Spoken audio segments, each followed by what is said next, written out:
We are back with another casted game from the point of view of the players. So today we are looking at Kvoth. This is actually his second account. He's currently number 1 on his first account, and then his second account is like rank 50 after the 30 games, which is pretty crazy. And he's playing against someone called Sevrep, I guess is how you would say that, the Odin player. And I think he's like rank 50, so it's a pretty high level game. And we're seeing Kvoth play Ra. Now, I don't think I've actually watched a Ra game for this point of view series, so it'll be quite interesting. I imagine he'll go for some kind of classical fight.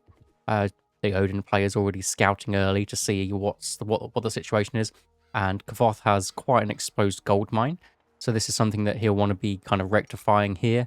I imagine he can put his kind of barracks around here and be pretty safe with it. Looks like he's going for a bit of scouting with the priest. What you can do is do some scouting with obelisks and then empower them for a bit more scouting action. And you can also bring your pharaoh over to the monument to the villagers, and then it's basically like having a priest empowering everything. It is obviously better to do that in certain situations. Now it's obviously better to have it over with the food because you've got 5 on the food. And I apologize, I'm slightly coming off the back of a flu cold situation, which is why I've not posted for quite a few days. But I'm feeling a little bit better now. But I've been playing quite a lot of Age of Mythology, and watch him just bump this. It's just so good. It just feels so nice to do that. But I've been playing quite a few games, and I'm just loving this game currently. Playing a lot of Isis and a little bit of Ra too. I think Ra is fun, and I assume he will be going for some kind of electrum bullets thing. I mean, barracks units up against Odin and Norse in general is pretty good for Egyptian anyway, because you don't really want to be on the back foot too much. If you go for a second town center or go for some kind of fast heroic, then the ball is in the court of the Odin player, and Odin can go for a really nice fast heroic anyway. So we can now see that now he's got a few villagers building and a few villagers on the gold.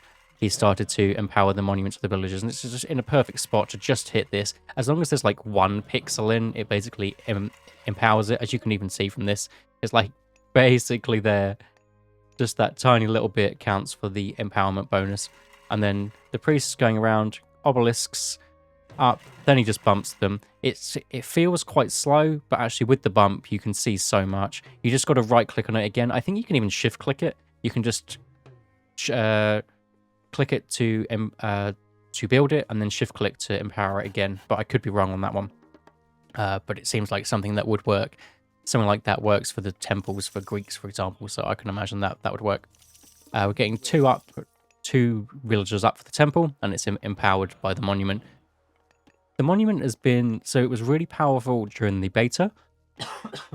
Excuse me, it was really powerful during the beta. Then it was nerfed on an initial release, and now it's been bumped up again. I don't know whether it's to the original strength, but it seems like there's not a middle ground where these empowering the monuments isn't just ridiculously strong.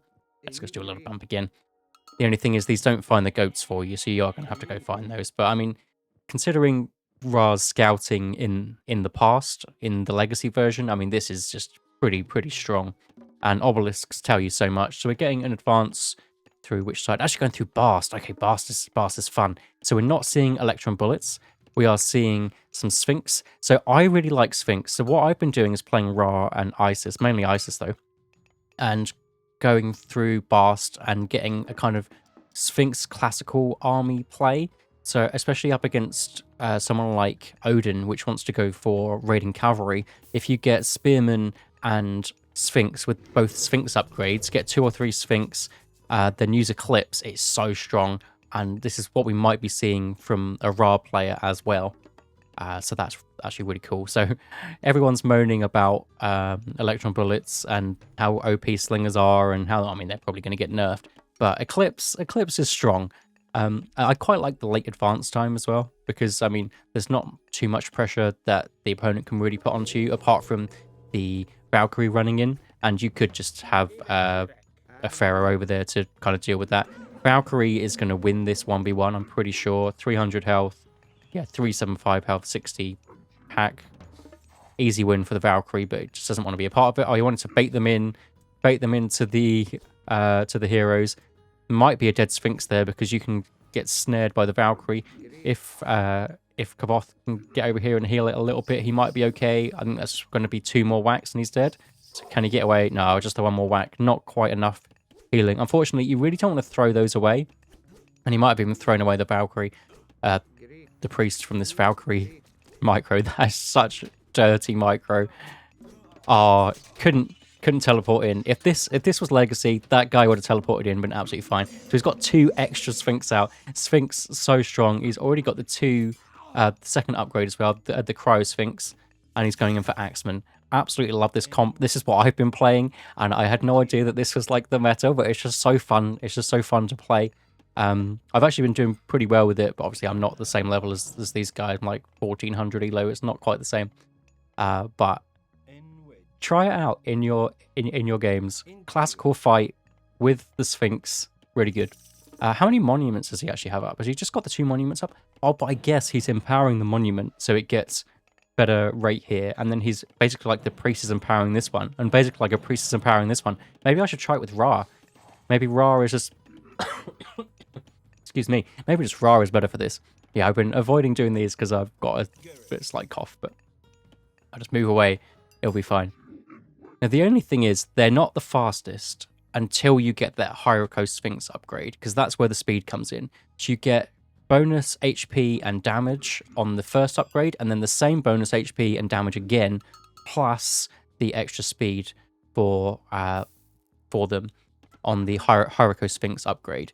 I actually really like this. Is it just 1 barracks? It's just one barracks, just enough for the Axeman to deal with the Hersa, and when you want to run these guys in, you absolutely can with that. He's got the Sacred Cats as well. Sacred Cats is such a good upgrade. We'll be able to see it when it comes in, because I won't be able to read it in time. Where is it?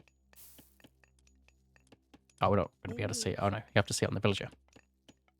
So it is bonus gather rate from basically all food sources, from farms, from huntables, from herdables, from berry bushes. It's very reminiscent of something like hunting dogs, obviously not 30% like it was, but a plus 10% boost on everything. And here we go. Here is the Hierarcho Sphinx, and he will be able to run away from this if he so chooses, if he wants to. And he can, excuse me, unless he gets bumped. But he is absolutely fine. And then this is where the priests come in. You can get, that's it, handful of priests out, and priests can now heal units together. So if you have 2 priests, they can heal, and it's basically as if there were 2 individual priests doing it. I don't think there's any problem with that. You don't get any you don't get a healing deficit as it were. Whereas on the original game, you could only heal 1 unit at once with any healer. So now if you have 5 priests, they're healing 5 times 1. It's just crazy. And look how many of these Sphinx. This is also what I was doing during the beta, and I had a lot of fun. I had a lot of fun with it. Before I kind of realized what was good, I just thought surely mass Sphinx is good, and it looks like full turnaround. It looks like this is maybe becoming the meta. Who knows? At least against somebody like Norse, especially Odin and Frey, because they don't have access to Hall of Thane's Hersa. So their heroes are pretty slow. When they get to the heroic age, they have Godi, and they can, with ballistics, can obviously take down the Sphinx. Pushing the enemy Odin player off of the hunt here, and this is just a devastating army. These guys have 40% hack armor, so they're going to be good against everything. But the raiding cavalry will do pretty well against them. But it looks like the enemy doesn't have that many Hersas here. It only has 5 Hersas. Then you can drop exactly what I was going to say. Drop the Eclipse. It lasts for 80 seconds, and you'll just decimate this. They spin constantly. You just got to make sure the Axemen are on those heroes nicely. And there isn't any enemy myth units around, so he could be healing up these Sphinx. Not a bad idea, but I mean, decent amount of DPS. 2.8 DPS. Not the best. Here's the Valkyrie. Going to get shredded by those priests. Priests are so strong, because they do divine damage, even if it is 2.2. Divine damage, as we know from the slingers, is insanely strong. And this is just the end of the forward base for the enemy Odin player. And this is the strength of Eclipse. Look how many spins. I mean, the spin isn't even a great attack, but that you can do it so many times.